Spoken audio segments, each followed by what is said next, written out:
everyone. Welcome back to Witches of the Moon. I am your Friday hostess, Natalie, and this week we are discussing playing with dolls, how to use poppets and what poppets are used for, and so forth. Now, as you can see by my hair, it is rather humid outside, and my hair kind of is doing its own sort of thing, so just bear with it. Okay. So, poppets. This is a topic that a lot of people are really interested in. It's something that I think there's a lot of misconception about, because when you say poppets, people automatically think of voodoo dolls. Well, voodoo dolls are not the only use, okay? That's not the only pathway that utilizes dolls and that sort of thing. So what I'm going to do, I have not had an opportunity to watch anybody's video. Today's only Tuesday. So I do not know what Eva Maria covered in her video yesterday, but I'm just going to talk about how I use mine. And if there's some overlap there, understand that paths tend to be very similar, especially in the use of certain tools such as this. Poppets are very useful for a lot of different things. Not just that I'm going to inflict pain on you like you think of with a voodoo doll, okay? I use poppets for healing magic, binding magic, clearing away hexes or runs of bad luck. All kinds of things, actually. So, protective magic also. So let me talk about how you construct a poppet. What do you put in a poppet? How do you charge it? What do you do with it? And all of that good stuff, okay? So the first thing I'm going to do is I'm going to reach back here, and I'm going to grab my grimoire. And in my grimoire, I have a section on poppets. And I have something that I keep in here for my poppets. I have several pages of poppet magic in my grimoire, things that I have gotten from other places as well as things that I have written myself. My poppet is with my grimoire is my own. So let me show you what I have here. I made a little pocket in my grimoire, and I keep a rough pattern, male, female. Okay. And this is just a rough pattern. I use this to kind of trace out the form so that I have it. And I did this specifically, although I'm not trying to be sexist, but I wanted to be able to distinguish for visualization purposes which was male, which was female. Technically, you could just use a poppet like this for anything. And what I do is I will use various materials, different types of materials, different types of textures and things for different things that I want to do. So, for example, I also use not just cloth. I have used clay. My very first poppet that I ever constructed was a clay poppet. I made it for someone who was having a lot of difficulty healing from an injury. They had a shoulder that was bothering them, and so I utilized the poppet.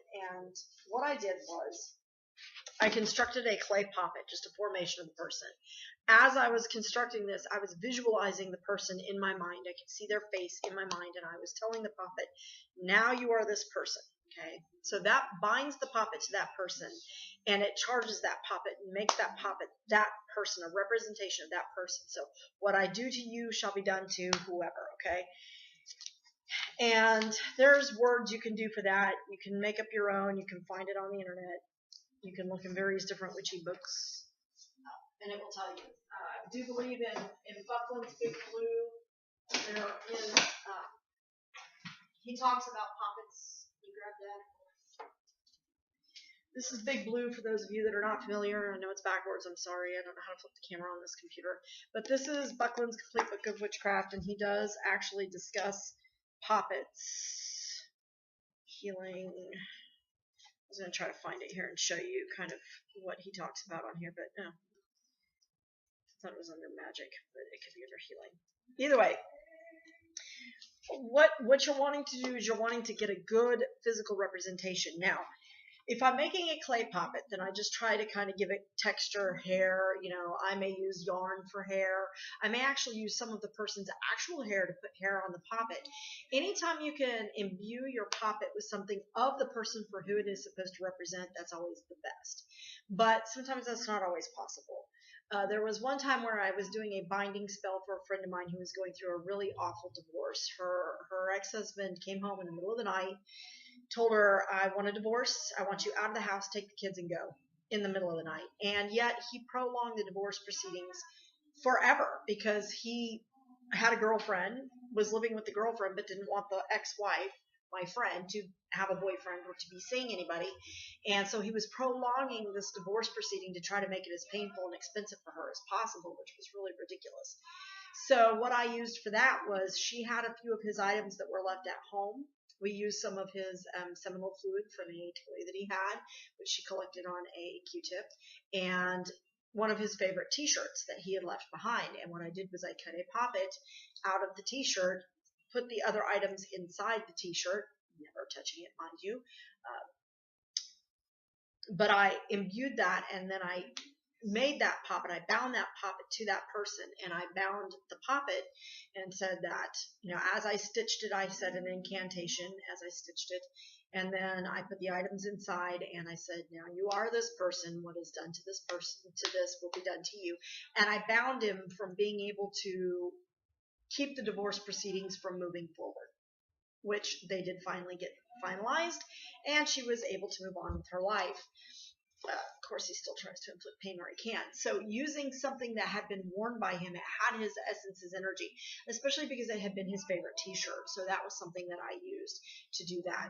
With the clay poppet that I was using for the healing for the shoulder, what I did was I fashioned the poppet to look as much like the person as I could. I'm not an artiste or sculptor, but I did the best that I could by mimicking the hairstyle and the characteristics. If they wear glasses, I'll put glasses on it.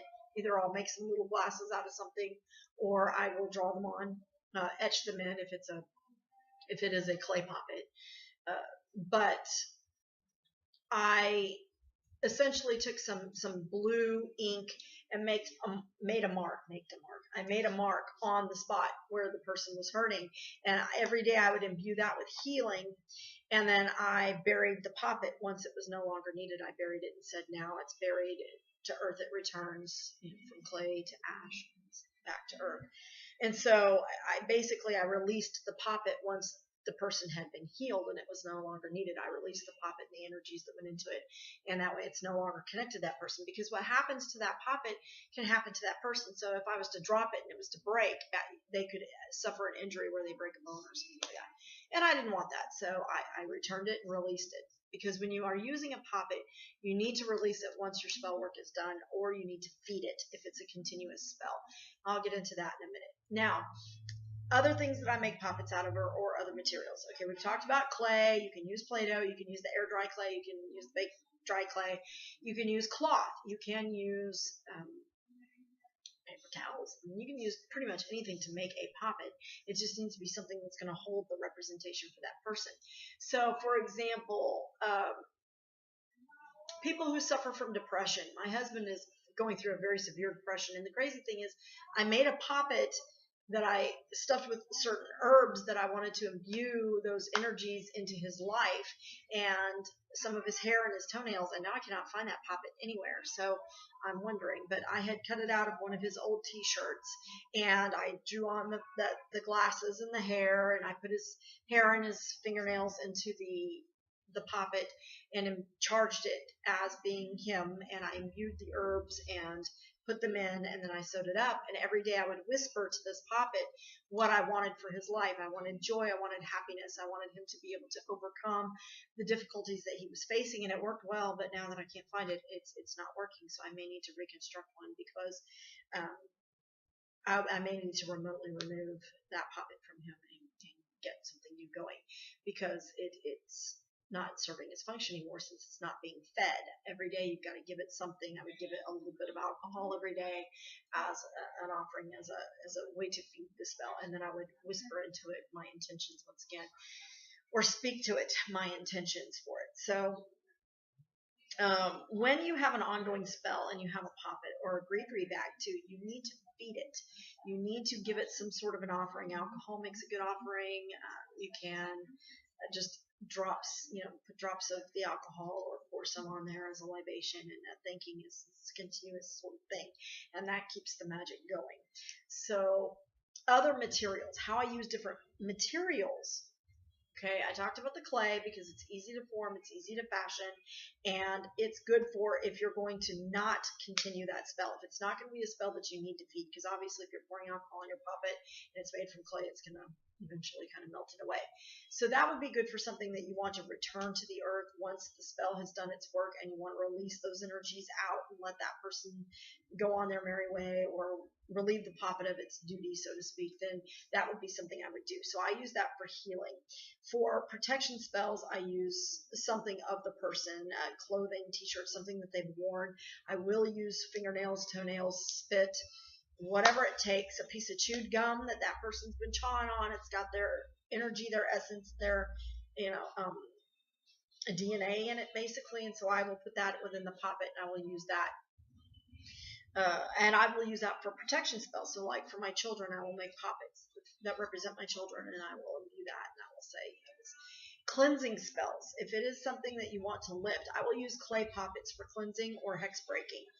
Because what I want to do is that's not becoming a representation of that person so much as it's becoming its own entity.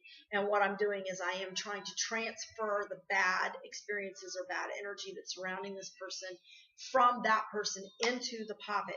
So I will name it something completely different. Maybe their name backwards is often what I will do, and I will inscribe a sigil of that person's name backwards into that poppet, and I will imbue that and charge it and say this is the opposite of this person, whatever, if I can pronounce the name or I'll give it a name, then I will imbue that and then I will bury it or I will throw it out into water or someplace where that energy gets dispelled out. Usually I want to ground that kind of energy, so I will bury it and I will say this is no longer needed. This energy is going, that was weird, strange. I will say this energy is no longer needed. This needs to go out and be done and return from whence it came and leave this person alone and not to return to this person. So I will do that. Sometimes I will take the poppet once I've done that and I will break it and then I will bury the parts. Now if I'm wanting to do a binding or a spell of some sort to bind someone's energy, then I will use burlap. I like to use burlap bags for something like that so that it kind of relieves that person.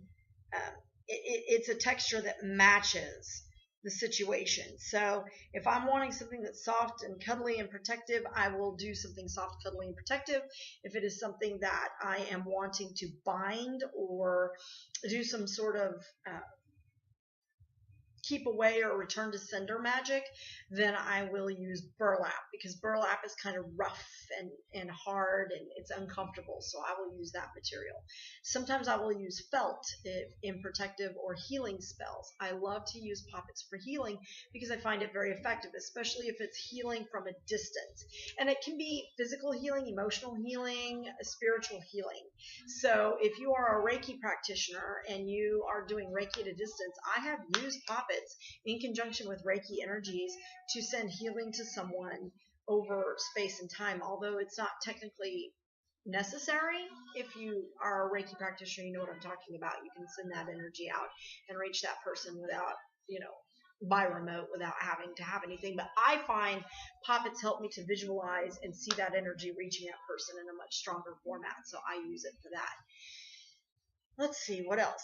Poppets I use also for, let's see, I've talked about hex breaking, binding, cleansings or clearings, spiritual cleansings and clearings, removals of energies, protection, healing, binding.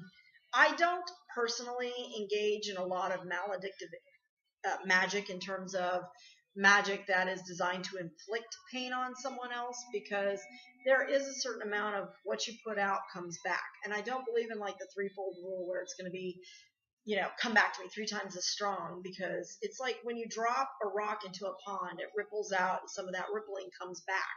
You better be prepared for that. And I just find that it's better to work it from a different angle where maybe instead of doing something harmful to this person, I may find some way to negate their energy by making their power ineffective or something like that. So I will use poppets for that as well. Like I said, I will bind people, or I will bind their magic or block their magic in some way by binding up the poppet. And so that I do. Poppets have been used for years. You've heard of, I'm sure, damn it dolls, or dolls where you just you can take out your frustrations and your energies. The Peruvians use what are called trouble dolls, and what they are poppets, little tiny poppets, and you whisper your troubles to them, and then you put them under your pillow, and at night they're supposed to help you resolve your troubles or resolve them for you, sort of like the cobbler who's making the shoes. So that's another way to do it, to use poppets. You can do them in a manner like that. They can be as big or as small as you need them to be.